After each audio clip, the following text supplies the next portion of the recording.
All right, so when does a joke go too far? We've been talking about this for 2 weeks now, and Amy Schumer is now facing some criticism after revealing an Alec Baldwin joke that she says she was forced to drop when she co-hosted the Oscars. The one-liner referenced the accidental shooting death of cinematographer Helena Hutchins.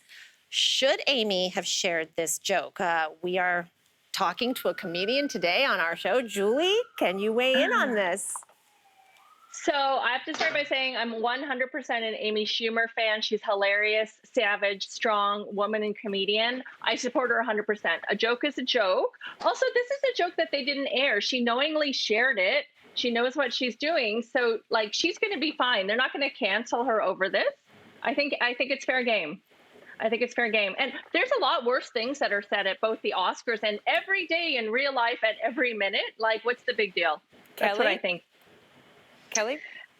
Yeah, I feel like this kind of touched on, censorship, and I love comedy too, and I'm a big fan, and I'm honestly bored by, it feels like a very frequent topic of comedians lately to talk about cancellation.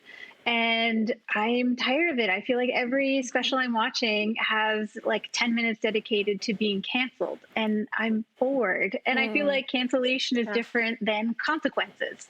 So can we, move on? And unless you have something terribly funny to say about it, but I haven't seen that yet. Interesting. That's a good point. It is. A lot of these comedians, from Dave Chappelle to Amy Schumer, are dedicating so much of they're fixated on cancellation. Well, I mean, I think it's pretty particular about the idea that comedy is it's meant to push buttons. And I feel for comedians. I have a lot of friends who are comedians, and I know that the Will Smith slap, all that, what happened there, has really triggered a lot of conversations around, safety, around possible retaliation when comedy goes wrong. So there's a lot of those kinds of conversations, and what is appropriate and where is appropriate, and are there lines that should ever be crossed? Lots of people have also been talking about the fact that Louis C.K. won a Grammy was it this week, last week? When you're talking about cancel culture too, it's like, I mean, clearly it hasn't really had an impact in many places. Some of the most. But he also did like a whole thing on cancel culture, Right.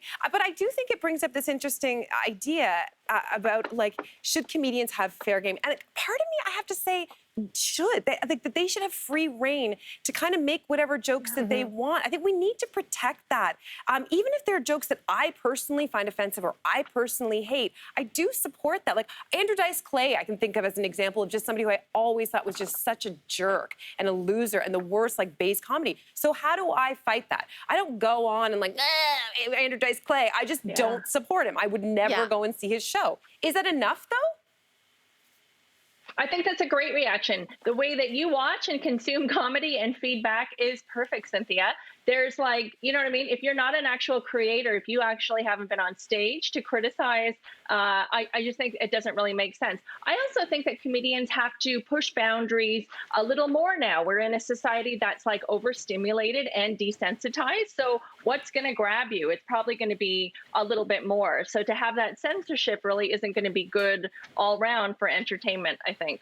That's how I look at it. But let me ask you this. So was it censorship for that joke? Like Amy said that she wanted to say that joke at the Oscars, and the Oscar Academy was like, no, we have to cross out that joke. Do we consider that censorship, or like do we say, like, because it was their, technically it's their house? Yeah, censorship or sensitivity. Yeah, what do we consider that?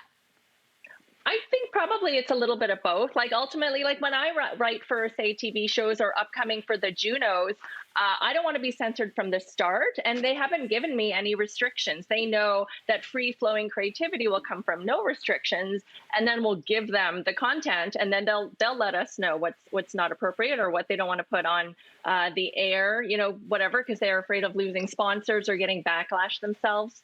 Yeah, I think it's a bit of everything.